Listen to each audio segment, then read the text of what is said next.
மேலான முஹம்மது ஸல்லல்லாஹு அலைஹி வஸல்லம் அவர்கள் மீதும் அன்னாருடைய குடும்பத்தார்கள் தோழர்கள் அவர்களை பின்பற்றி வாழுகின்ற உண்மையான மூமின்கள் முஸ்லீம்கள் அனைவர் மீதும் அல்லாஹு தஆலாவுடைய ஸலாத்தும் ஸலாமும் உண்டாகுவதாக என்று வேண்டிக் கொண்டிருந்தேன் கொண்டான்.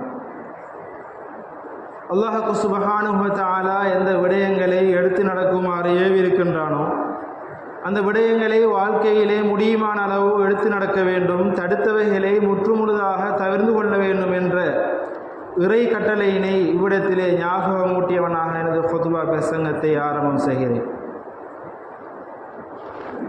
இஸ்லாமிய சகோதரர்களே, இஸ்லாமிய உறவுகளே, அல்லாஹ் சுப்ஹானஹு வ தஆலா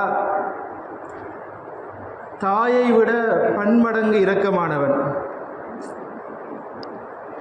தனது பிள்ளைக்கு எதுவும் நடந்துவிடக்கூடாது, சிறப்பாக இருக்க வேண்டும் என்று 60 தொடக்கம் ஒரு கூடினால் 100 வயது வரையும் வாழக்கூடிய இந்த வாழ்க்கையிலே எனது பிள்ளை நன்றாக இருக்க வேண்டும் என்று ஆசைப்படுவதை போன்று அதைவிட 70 மடங்குக்கு அப்பால் என்னுடைய அடியான் உலகத்திலும் நன்றாக இருக்க வேண்டும், மறுமையிலும் நன்றாக இருக்க வேண்டும், சொர்க்கத்தை நோக்கி அவன் பயணிக்க வேண்டும் என்று ஒவ்வொரு விடயத்திலும் அல்லாஹ் கருணை காட்டிக் கொண்டிருக்கிறான்.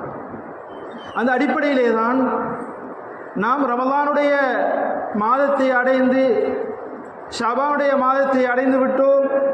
அதிலும் அமல்கள் செய்து அது முடிவதற்குள் அடுத்தது எம்மை நோக்கி அடுத்த இபாதத்துக்குடைய அஷ்ஹுருல் ஹுரும் என்று சொல்லக்கூடிய மாதத்தினை அல்லாஹ் தந்தான்.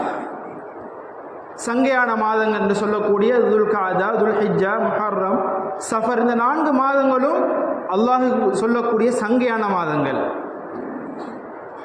நாங்கள் சொல்ல மாதிரி என்ன நாள், என்ன நேரம், என்ன மாதம் எல்லாம் ஒன்றாத்தான் இருக்குது என்று சொல்ற மாதிரி இஸ்லாம் அவ்வாறு நேரங்களை, காலங்களை, நாட்களை, மாதங்களை பார்க்கவில்லை.